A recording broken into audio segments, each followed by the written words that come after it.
Hello everyone, welcome to my channel Pooja economics and this is Pooja Srota. तो आज हम कर रहे हैं food security in India NCERT class 9 chapter number 4 and it's final part. तो देखिए, लास्ट टाइम जो है हमारा बफर स्टॉक थोड़ा अधूरा रह गया था। तो बफर स्टॉक में जैसा कि मैंने आपको बताया था कि एक फिक्स प्राइस पर जो गवर्नमेंट है वो जो ऊंचे लेवल के किसान होते हैं उनसे फसल खरीदती है। तो क्या ये हमेशा फिक्स होती है? जी नहीं। जब ये लगता है ना कि हाँ इस मौसम में ये फसल बोई जाएगी, तो उस मौसम के आते ही सरकार अपनी एमएसपी यानी कि मिनिमम सपोर्ट प्राइस है वो डिक्लेयर कर देती है कि हाँ भाई ये न्यूनतम मूल्य होगा बेचने का और खरीदने का, तो इस पर आप अपनी फसल सरकारी मंडियों में बेच सकते हैं। और उसके बाद अब सरकार ने ये खरीद लिए हैं, तो अब उसके बाद अब आप ये सवाल है कि सरकार ये बनाती क्यों है? इसलिए ताकि जहां पर अगर भारत के या देश समझ लीजिए, देश के किसी हिस्से में अगर कोई प्राकृतिक आपदा आ गई है तो वहां पर ये स्टॉक भेजा जा सके, या जहां पर इसकी जरूरत है कम से कम दामों पर इसको मार्केट प्राइस कहेंगे। जिस दाम पर वो अनाज खरीदा जाएगा, गेहूं, चावल, तो उसको हम इंग्लिश में मार्केट प्राइस और हिंदी में निर्गत मूल्य कहेंगे। तो ये था हमारा बफर स्टॉक। अब पब्लिक डिस्ट्रीब्यूशन सिस्टम पीडीएस, तो ये वही सरकारी अनाज का गोदाम हो गया है। तो यहाँ पर सरकार क्या करती है, एक फिक्स प्राइस पर, मतलब कम से कम, और क्वांटिटी भी, ये नहीं कि कोई भी मुंह उठा के आए और कितना ही अनाज खरीद कर चला जाए। तो वहां पर ये फिक्स प्राइस और फिक्स क्वांटिटी पर कुछ लोगों को डिस्ट्रीब्यूट करती है। जैसे कि 35 किलो गेहूं, 35 केजी वीट, 5 केजी राइस और 5 लीटर 5 लीटर केरोसिन ऑयल। देखिए अब तो केरोसिन ऑयल लगभग कहीं कहीं यूज होता हो, लेकिन ये फिक्स प्राइस थी 5 लीटर केरोसिन ऑयल। ये इतना ही मतलब उसकी फिक्स प्राइस होगी। अगर उससे ज़्यादा खरीदना है तो आपको फिर उसी हिसाब से प्राइस देना पड़ेगा। तो अब इसके लिए फिर सरकार क्या करती है, राशन कार्ड इशू करती है। हमारा भी है।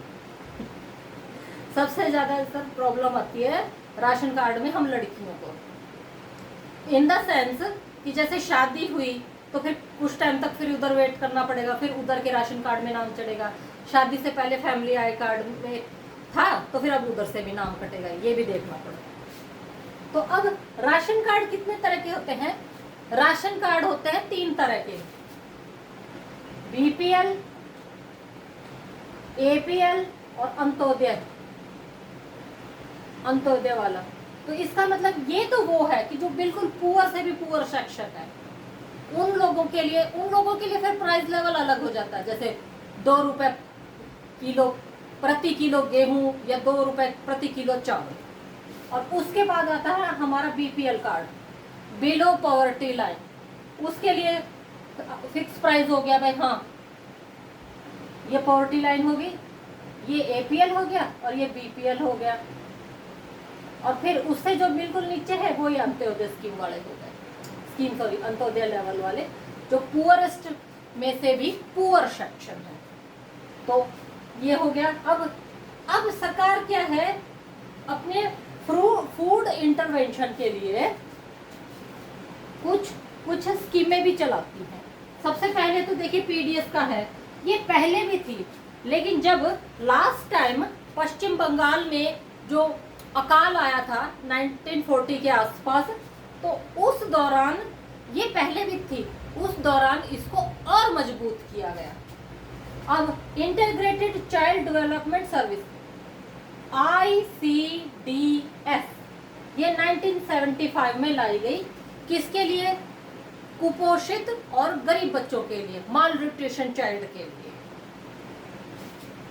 फूड फॉर वर्क, काम के बदले भोजन, ये 1977 और 78 के आसपास लाई गई, ताकि ऐसा है कि अगर फ्री में उनको अनाज बांटा जाए, ये नहीं कर सकते हैं, तो उनको काम करने की कोई आदत नहीं पड़ेगी। तो इसीलिए ये स्कीम इसलिए लाई गई थी ताकि लोगों के अंदर काम करने का जज्बा भी बना रहे।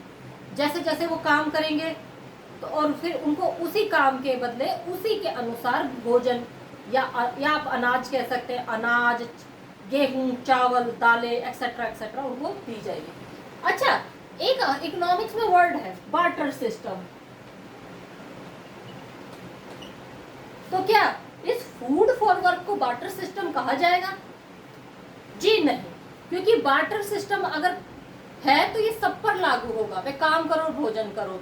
नहीं नहीं नहीं, क्योंकि ये काम करने के बदले भोजन है, ये एक अलग से स्कीम थी। बार्टर सिस्टम तो वो होता है कि जैसे कि मेरे को अभी इस कमीज की जरूरत है और मेरे पास ये है, तो फिर मैं एक ऐसे व्यक्ति को ढूंढूंगी जिसको इसकी जरूरत हो और उसके पास कमीज हो, तो वो मुझे कमीज देगा और इसके बदले में मैं इसको ये दूं। ये हो गया बार्टर सिस्टम। तो नेक्स्ट वन इज, तो अब उसके अलावा सरकार ने कई और स्कीमें भी चलाई हैं। इनमें से दो महत्वपूर्ण है फूड इंटरवेंशन के लिए। ये 2000 में आई थी, अन्नपूर्णा स्कीम और अंत्योदय अन्न योजना। ये ना सिर्फ गरीब तबके के लिए थी बल्कि सीनियर सिटीजन के लिए भी थी। अब एक्सेसिव फूड स्टॉक, हाँ, तो देखिए अब एक्सेसिव फूड स्टॉक में देखिए क्या है कि देखिए कई बार कुछ मुनाफाखोर क्या करते हैं, जो राशन वाले पे सामान आता है ना, इन जो गवर्नमेंट के द्वारा जो राशन की दुकान होती है पर्टिकुलर सेक्शन के लिए, तो उसमें से क्या करते हैं कि कुछ में तो वो मिलावट कर देते हैं, मैंने कई बार सुना है। और प्लस में क्या करते हैं कि कुछ वो अनाज निकाल लेते हैं, तो उस अनाज को वो मार्केट प्राइस से भी ऊंचे दाम पर बेचते हैं। तो अब इससे देखिए क्या होगा, अब वो मिलावट किया हुआ अनाज अगर लोग खाएंगे तो उससे बीमार तो पड़ेंगे ही, और प्लस में इनकी भी फिर मुनाफाखोरों की जो है वो छूट बढ़ेगी। तो अब कई बार तो क्या होता है कि मुनाफा कमाने के चक्कर में अनाज बेचा ही नहीं जाता, वो पड़े पड़े गोदामों में सड़ता रहता है और उसको चूहे खा जाते हैं। लेकिन यहाँ पर अब जब हरित क्रांति आई थी 1960 में, ग्रीन रिवॉल्यूशन, उसके बाद क्या हुआ, जुलाई 2002 में जो एफसीआई के द्वारा 63 टन जो है ये फूड ग्रेन की मात्रा बढ़ गई थी और बफर स्टॉक में आया था 2.6 समथिंग टन। तो अब ये घटता तो जा रहा है, जैसे जैसे हम इस्तेमाल करते हैं घटता तो जा रहा है, लेकिन प्लस में बफर स्टॉक के लेवल से ये ऊपर ही रहता है हमेशा।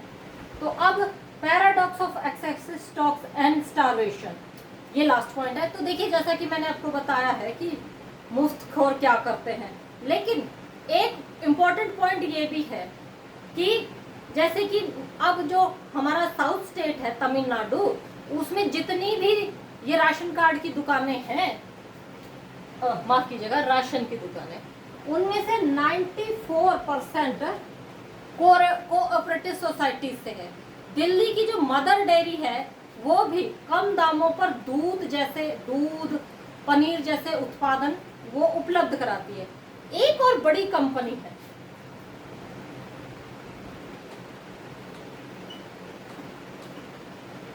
अमूल। इसने जब फ्लड रिवॉल्यूशन आया था, श्वेत क्रांति, व्हाइट रिवॉल्यूशन, इसको ऑपरेशन फ्लड भी कहा गया था। तो इसमें क्या हुआ कि दूध दही की ऐसी नदी बढ़ गई थी कि प्रॉपर दूध का प्रोडक्शन भी बढ़ने लगा था, वो सबको मिलने भी लगा था। और आज भी जो मिल्क प्रोडक्शन है उसमें हमारा देश नंबर 1 है। कुछ खास चीजें हैं जिनमें हमारा देश नंबर 1 है, इंपोर्ट में। वो कौन कौन सी है आप मुझे कमेंट बॉक्स में बताइएगा, अदरवाइज नेक्स्ट सेक्शन में मैं आपको खुद ही बता दूंगी। तो अच्छा एक बात, एक और मैं प्लस पॉइंट आपको बताती हूँ, जो ये अमूल की है, मतलब अमूल की जो इंडस्ट्री है वो कहीं पर भी इन्वेस्टमेंट या स्टॉक मार्केट में रजिस्टर नहीं है, क्योंकि जो अमूल के हैं सीईओ वो क्या करते हैं, जो भी प्रोडक्शन मतलब जो भी प्रॉफिट आता है, या सीधी सी भाषा में कहिए कि जब प्रोडक्ट बेचा जाता है तो जो भी कमाई आती है वो सारे के सारे अपने स्टाफ में वो डिस्ट्रीब्यूट कर देते हैं, जो भी वर्कर होते हैं। मतलब कुल मिला के कुछ भी नहीं रखता है, अपने लिए कुछ नहीं रखते, वो सब अपने अपने स्टाफ में वो डिस्ट्रीब्यूट करते हैं।